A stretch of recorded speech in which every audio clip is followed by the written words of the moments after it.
اب وہ کہتے ہیں کہ یار مجھے نا حسین تم مجھے نا بتاؤ کہ میں اپنی انگلش اچھی کیسے کروں. یار بس یہ میرا گرامر کا مسئلہ حل ہو جائے نا تو کیا ہی بات ہے. میں صبح 8 گھنٹے سے لے کے 12 بجے مطلب دن میں 8 گھنٹے میں پڑھ لیتا ہوں, اور میں سوئمنگ کرتا ہوں, میں یہ کرتا ہوں. اس طرح سے وہ یہ کہ وہ بولتا ہے. اب اس کو سمجھ نہیں آتی ہے, وہ انگلش کی پہ جب بھی آتا ہے نا وہ اس کی گرامر, اس کی کمپوزیشن, اس کی ایسے رائٹنگ, میں اسے کہتا ہوں اس کو چھوڑو, انگلش آئے گی انگلش فلمیں دیکھنے سے. اب انگلش فلمیں دیکھنے سے کیوں آئے گی؟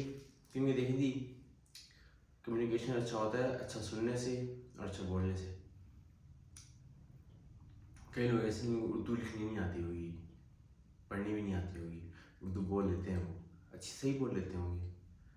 تو یہ جو ہمیں ادب لٹریچر جو کتابیں پڑھائی جاتی ہیں اس لیے پڑھائی جاتی ہیں کہ ہمیں کوالٹی اسپیچ اور کوالٹی کے ادب اور لٹریچر سے ایکسپوز کیا جائے. کیونکہ سوسائٹی میں تو بندے نہیں ہوتے نا علامہ اقبال سے پھرتے رہے ہر چوک کے پرزے میں اس طرح کی بات سناتے ہیں. تو ایسے بچہ ہوتا ہے وہ 3-4 سال تک سنتا ہی رہتا ہے آس پاس لوگ کیا کہہ رہے ہیں کیا کہہ رہے ہیں, پھر ٹوٹا پھوٹا بولنا شروع کرتا ہے, پھر اس کو بولنا اور سننا آتا ہوتا ہے, پھر وہ اسکول جاتا ہے اور فردر سمجھتا ہے. تو کمیونیکیشن بھی ایسے ہی ہے کہ انسان چیزوں کو سنتا ہے اور پھر ان کو بولنے کی کوشش کرتا ہے تو اس کو لینگویج آ جاتی ہے. اب یہاں پہ ایک بہت بڑا کیچ آتا ہے. اب یہاں کیچ کیا ہے؟ بچپن سے طلحہ کو بھی اور مجھے بھی ایکول اپرچونیٹیز ملی ہوں گی خود کو اس طرح کی چیزوں سے ایکسپوز کروانے کی. مثلا میں کیوں بچپن سے فلمیں دیکھ رہا ہوں, وہ بچپن سے فلمیں کیوں نہیں دیکھ رہا؟ یہاں پہ کیا چاہتا ہے کہ آپ کی توجہ اور آپ کی اٹینشن کن چیزوں پہ ہے, کن پہ نہیں ہے.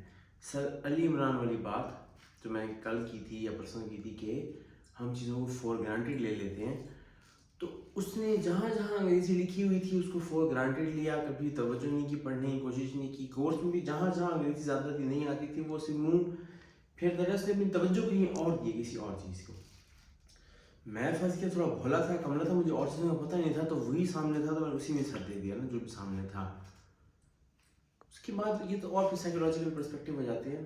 تو اس کا مطلب کہ صرف جو چیز آپ کی سکسیس کو یا گروتھ کو ڈرائیو کرتی ہے وہ آپ کی اٹینشن اور توجہ ہے. اب انگلش فلم میں وہ دیکھتا ہے, وہ کہتا ہے یار سمجھ نہیں آتی, میں سے کہ کوئی بات نہیں بس دیکھتے رہو نا. تو خیر وہ دیکھ رہا ہے, سمجھ نہیں آ کے دیکھتے رہو. جو بچہ ہوتا ہے چھوٹا نامولود 2-3-1-2 سال کا, اس کو بھی سمجھ کچھ نہیں آ رہی تھی, وہ سنتا ہی رہتا ہے, وہ کوئی گیو اپ نہیں کر دیتا. تو میں اس کی توجہ دلوا رہا ہوں. اب وہ نا ڈائلاگ بیس فلمیں دیکھتے ہیں, پلپ فکشن, انگلوریس باسٹرڈز اور اس طرح کی. اس میں ایکشن گیم ہے, بندے مارے جا رہے ہیں, بندے مارے جا رہے ہیں, کوئی بات چیت ہو. تو اب وہ وہاں پہ توجہ دے رہا ہے صرف کہ کہہ کیا رہا ہے, وہ کیسے رسپونڈ کر رہا ہے. تو جہاں پہ ہم اٹینشن دیتے ہیں وہ چیز آٹومیٹکلی اس ڈپارٹمنٹ میں یا اس پہلو میں زندگی کی یا انوائرمنٹ کی یا سچویشن کی گروتھ ہونے لگ جاتی ہے. تو آج کی ہماری گفتگو کا کنکلوژن کیا تھا؟ پچھلی کیا تھا چیزوں کو فور گرانٹیڈ نہیں لینا. اس کا یہ ہے کہ آپ نے خود دیکھنا ہے اپنی توجہ کہاں پہ ہے, بس خود کو خود پکڑنا ہے کہ میری توجہ کہاں پہ تھی. اب میں سامنے بیٹھا ہوں نا, بلینک بیٹھا ہوں, میں زون آؤٹ ہو گیا ہوں,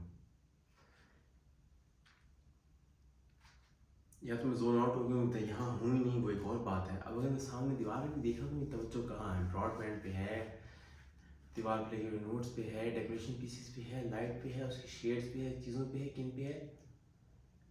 اور میرے والد صاحب کہتے ہیں کہ بیوقوفوں میں عقل مندوں میں ایک فرق ہوتا ہے کہ بیوقوف لوگ ڈیٹیلز نہیں جاتے, چیزوں پہ غور نہیں کرتے, وہ غور نہیں کرتے. تو وہ مجھے اب سمجھ آتے ہیں کہ غور کیا ہوتا ہے کہ پہلے میں ہر چیز کو اسیس کروں گا, پھر میں چوز کروں گا کہ اٹینشن کہاں دینی ہے. ایسے نہیں ہے کہ جو چیز سامنے آئے گی اٹینشن دینے کی میں نے دے دی کہ یہی ہے, نہ میں ایک نظر پیچھے ہوں گا, ڈیٹیلز پہ غور کروں گا, اور پھر میں ڈیسائیڈ کروں گا کہ اوکے یہاں میں اٹینشن دیتا ہوں تو اس طرف میری زندگی کے معاملات گرو ہونے لگ جائیں گے, بڑھنے لگ جائیں گے. تو خیالات, احساسات, جذبات, الفاظ اور پھر ایکشن بنتے ہیں.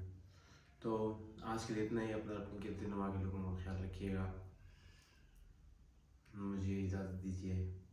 اللہ حافظ.